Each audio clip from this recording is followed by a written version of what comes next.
बुद्ध भगवान की कहानी। एक ब्राह्मण था, उसके एक लड़का था जिसकी शादी हुई थी। तब वह छोटा था। जब वह बड़ा हुआ तो ब्राह्मणी ने कहा कि बेटा अब मेरी बहू को लेकर आना। तब उसने कहा कि मैं लेकर आ जाऊंगा। पिता ने कहा कि हम दोनों साथ चलेंगे, गांव तो पास में ही है लेकिन रास्ता सुनसान रहता है। बेटा नहीं माना और उसी दिन रवाना हो गया। पिता ने मना किया कि आज बुधवार है इसलिए मत जा, क्योंकि बुधवार को बहन बेटी को सीख नहीं देते हैं।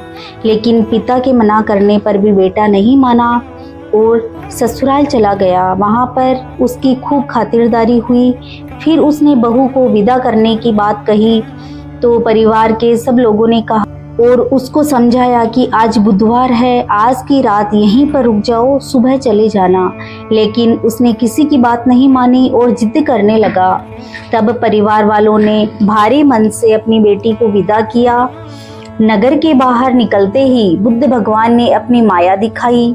उस ब्राह्मण पुत्र की पत्नी को प्यास लगी तो वह पानी लेने गया। तब पीछे से बुद्ध भगवान आकर उसकी पत्नी को पानी पिलाने लगे। तब उसने कहा कि ये तो मेरी पत्नी है, ये मेरी पत्नी को पानी कौन पिला रहा है? उसने कहा ये मेरी पत्नी है, मैं अभी अभी ससुराल से विदा करा कर आ रहा हूँ। बुद्ध भगवान ने कहा कि ये मेरी पत्नी है। इस तरह दोनों आपस में लड़ने झगड़ने लगे और 4 लोग इकट्ठा हो गए और कहने लगे कि भाई आपस में क्यों लड़ रहे हो? दोनों ने अपने अपने मन की बात बताई। तब लोगों ने कहा कि तेरी पत्नी से ही क्यों नहीं पूछ लेते कि तुम्हारा असली पति कौन है? पत्नी सोच में पड़ गई कि एक ही वस्त्र है, एक ही वर्ण है, एक जैसे पुरुष हैं, किसको अपना पति कहूँ? तब ब्राह्मण पुत्र ने सोचा कि कहीं बुद्ध भगवान की माया तो नहीं है।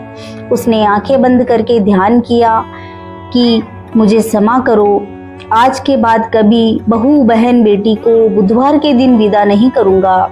इतना कहते ही बुद्धदेव भगवान अंतर्ध्यान हो गए और राजी खुशी वो ब्राह्मण पत्नी को घर लेकर आया।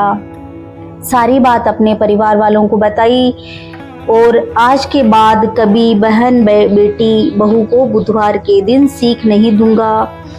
तब से दोनों पति पत्नी बुधवार का व्रत करने लगे। बोलो बुद्ध भगवान की जय।